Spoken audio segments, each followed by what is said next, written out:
আগামী 28শে ডিসেম্বর দেগঙ্গায় চাকলাতে মুখ্যমন্ত্রীর সভা। মঞ্চ তৈরি থেকে সমস্ত কিছুর প্রস্তুতি চলছে পুরোদমে, যা খতিয়ে দেখছে জেলা নেতৃত্ব।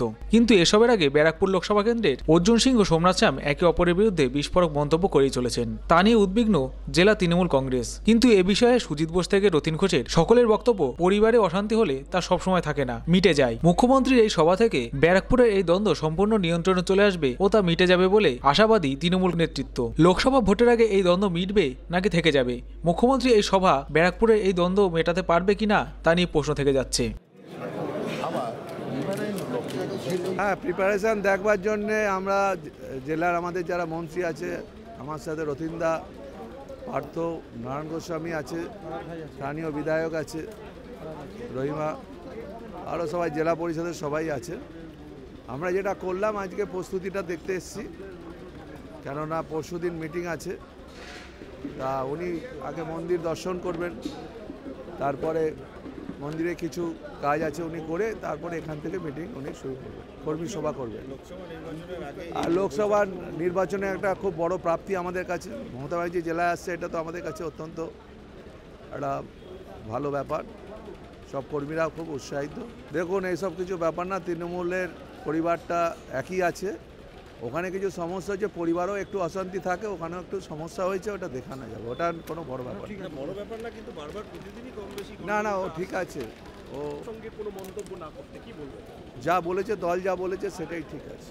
দলের ওপর আমরা কেউ, কোর কমিটি এটা নিয়ে তো একাধিকবার বৈঠকও করেছে না, কোর কমিটির বৈঠক এইসব নিয়ে কিছু হয়নি। কোর কমিটি সবে হয়েছে, আমরা দুটো মিটিং করেছি এবং প্রস্তুতি মিটিং করেছি।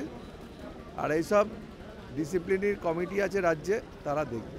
কোর কমিটিও কি বিষয়টাকে আলাদা করে নিয়ে ভাবছে? না, কোর কমিটি এটা ব্যাপার না। যদি কেউ ডিসিপ্লিন ভাঙে তাহলে ডিসিপ্লিন দেখার দায়িত্ব পার্টির আছে, ডিসিপ্লিন কমিটি আছে, তারা দেখবে। ওই বিষয়টা নিয়ে আলাদা করে ডিসিপ্লিন কমিটি দেখছে বললাম না, আমি আবার কথাটা ভুল বললেন, দেখছে বলিনি, বলছি তার জন্য দেখার জন্য দায়িত্ব আছে যাদের, তারা দেখবে।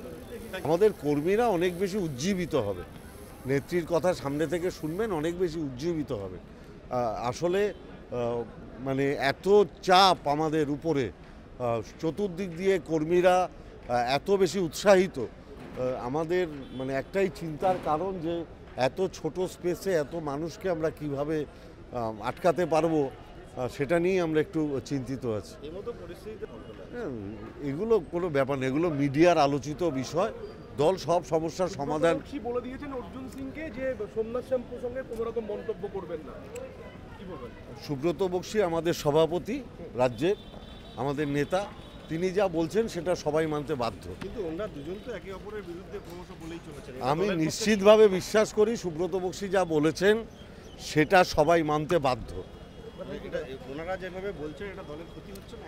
সুব্রত বক্সী যা বলেছেন সেটা সবাই মানতে বাধ্য। সে তো এনার্জি ট্যাক্স যিনি দেবেন তিনি আসছেন। আমার ধারণা যে এইটাকে এই চাকলা মন্দির আসার পথে আমাদের দলের সমস্ত স্তরের, জেলার সর্বস্তরের নেতৃত্ব এবং কর্মীরা থাকবেন এবং তার সেখানে তিনি বক্তব্য রাখলে আমাদের যে মরাল বুস্ট আপ সেইটা তিনি করে যাবেন, এটা আমাদের বিশ্বাস। সর্বোচ্চ নেতৃত্ব দেখছে এটাকে। আবার